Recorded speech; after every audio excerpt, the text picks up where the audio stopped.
Okay, so most times when I've shot in other videos, old or new ones, I do my reviews sitting at the workbench.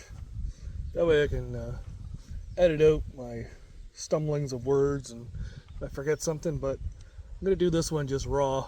I'm out here at our trap range. It's the end of the day. Shot my rounds of trap. I skied at a different range. I used this. And so I want to do a bit of review on it, kind of look it over. I guess the big question everybody probably has is, will it cycle these challengers? Hopefully I'm in frame. It did cycle them, but I had some Remingtons, and it cycled those fine. But we're just going to throw some in. I've talked about it.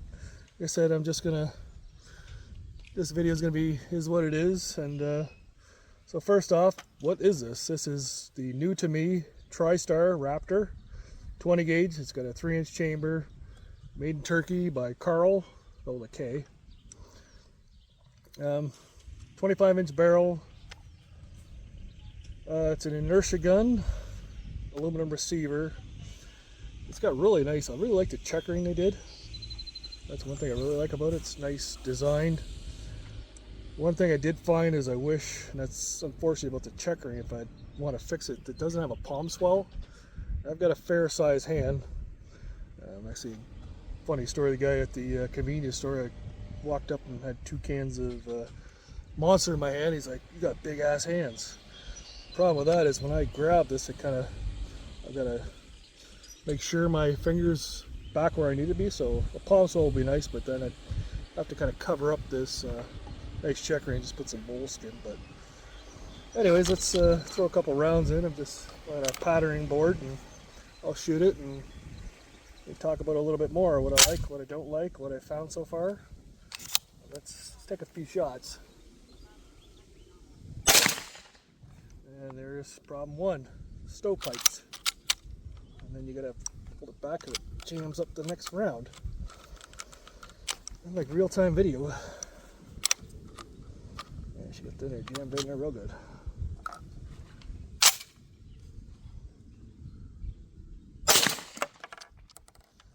So it did that to me a few times with these challengers. Like I said, or maybe I did say, I did have some federal club guns and it cycled those fine.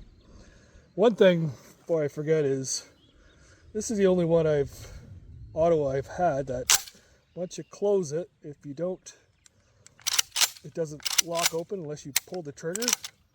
I don't know if that's something wrong with the gun or is it just the way it's designed. It's the only one I know of that I have that's like that. I don't know if that's just an issue or just the way you designed it. So and if somebody knows, they can leave a comment. And also the loading port, it's a bit sharp. I might take like a Dremel or something and smooth out those lines a bit. Kind of bites the fingers a little bit. All right. Same thing. This is really jammed up. That's why you always keep your muzzle pointed in a safe direction. Other than that, out of the factory, it's about 14.5-ish length of pole. It's got a pretty nice recoil pad for 20 gauge. I mean, you don't need, it's super soft, but not super hard or anything. Got a bit of cushion on it, which is nice. It's inertia driven, so it's a bit more recoil than I'm guessing a gas gun. One thing, when I was shooting at the skeet range, the guy said, "Oh, it's a Tristar." I'm like, "Yeah." He goes, "Pretty much looks like a Beretta." I don't have actually, you don't have any Berettas, so I can't say anything about that. I don't know if they cloned it or whatever. Like, I know some of the Turkish over and unders, they kind of clone the DT11, but so I think most of them are gas guns too. The Berettas. I could be wrong on that one too. Like I said, not an expert, so try this again. There we go. Cycle those. Other than that, like I said, aluminum receiver. It's kind of got some nice designs in it. They got this line to break up just a solid, I guess. Would have been kind of cool, but probably been expensive on the manufacturer. You put some like claw marks or something because it's the Raptor. That's just me. I like things that are different. So I might try doing something like that, either painting it or getting a drum on there. I'm not sure how thick that is. I don't want to cut it too deep, but maybe not. Same thing.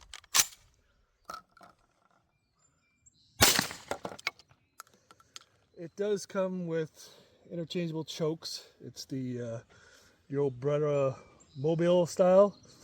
When it came to me, it came with 3 chokes in this like flip open container. It was kind of nice. I already ordered a Carlson's skeet choke because I knew I'd be shooting this in skeet, so that's what's in there right now. And it's got the fiber optic sight. Doesn't have a mid bead, which no big deal. Same thing.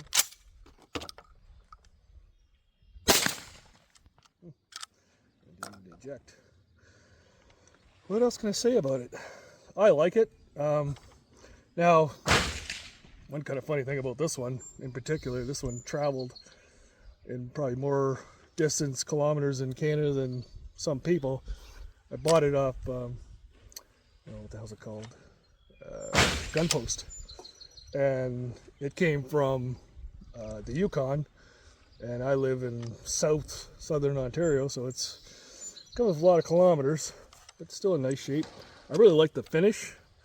The finish itself is nice, but I mean the actual wood grain is actually nice. Some of the Turkish ones I've seen got really plain, boring wood. Like my Katma, it was this ugly, plain wood, which is fine. That's why I painted. This one's actually got a nice wood grain. And as I say, I like the finish on it. It's like a grayish brown, depending on the light, but I kind of like that. So she's definitely a keeper.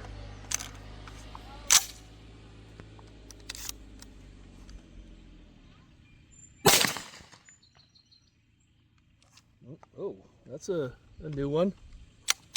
This is going to be fun to clear. Oh boy. Okay, keep it the same direction. Oh, maybe not. Just failed to.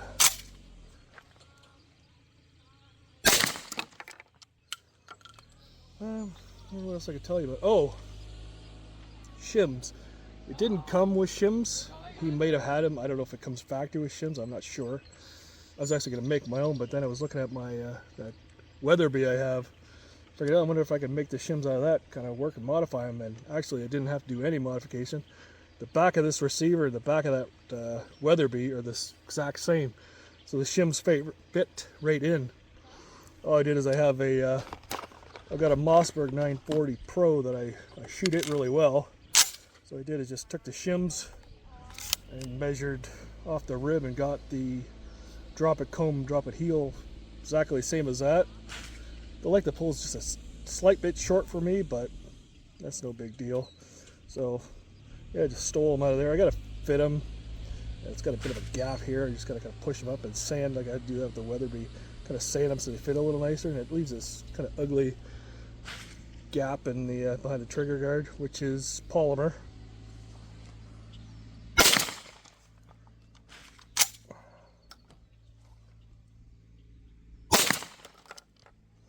Yeah, well, I got one. Actually, you know what? I got one Challenger. What I was doing on a skeet, I don't know if I mentioned this or not, but I had the club guns. What I would do was when I would go to shoot doubles, I'd throw a club gun in first, and then I'd throw one of these new Challengers in behind it. So my thought was, it worked most times, is that would cycle, and then the Challenger would go in, and if I had to play with that, I would do that. Ejects, fires. So that's kind of what I was doing, but I don't know what else nothing else I could tell you about it. I like it. Like I said, I don't know how many rounds he's had through it. I've shot, I don't know, 75 rounds through it, than whatever I just shot here. And yeah, I like it. She's definitely a keeper. Probably gonna sell off that Weatherby and just keep this, because I have my Mossberg 520 gauge. I don't really need two 20 gauge pumps. Like if I was going to bring somebody out to shoot, 20 gauge is nice because it's not a lot of recoil, but then again, if you're shooting something like 5-stand, or probably I'd bring out somebody who hasn't shot to 5-stand because it's a little more relaxed than skeet, and a little easier, so to speak, than trap. And then I would probably give them this, so you just go boom boom instead of having to remember to pump. So probably just end up selling off that Weatherby, but they don't get the shims because those are staying in here. Other than that, I'm pretty much out of shells and out of things I want to say about this. So any questions or comments, or if you're on the forums, go ahead and leave a comment on that. We're going to post this on the forums because I said I'd be responsible and buy this and do a review on it. Somebody was saying that they had a problem with the action button. I haven't had that problem. The only thing I have is that, and like I said, I don't know if that's just an issue with the gun itself, or that's just the way it is. Yeah, like I said, I'm going to keep this one. If I ever find an 1120 gauge, I'd probably get one, but if not, this will serve me well. I'm just going to keep on keeping on with these challenges. I think I still got half a flat left, so I'm just going to, but I did buy a flat of the Remington club guns, or sorry, gun clubs, or they were Federal. I can't remember. What are the other? I think they might have been Federal top guns, but either or. But yeah, it's definitely. It doesn't leave. Well, it kind of, sort of does. Still leaves a bit of a mark where the extractor is kind of slipping off of it, but whatever. It is what it is. Like I said, I could kind of cheat it, throw in one that it does work. What like I said, I was doing, just throw in one, shoot it first when I was shooting singles on the skeet, and then if I had a problem, I could clear it, then shoot the next one, then switch to the Federals to shoot doubles because it fed those fine. So anyways, if you made it this far, how about a thumbs up? And hoping this is all in frame, because like I said, I'm not gonna edit this or anything, so you might just be hearing my wonderful voice and maybe a gun waving around, or it's pointing in a safe direction even if you can't see the muzzle. So yeah, it's the end of the day. I'm done shooting trap. It's a long weekend in Canada, so I'll see you all on the next one.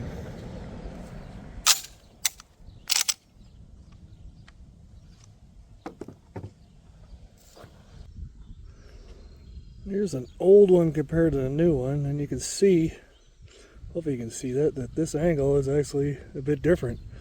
And that's why these have problems cycling in pump guns. The extractor kind of slips off that. This is nice and straight. It'll grab it.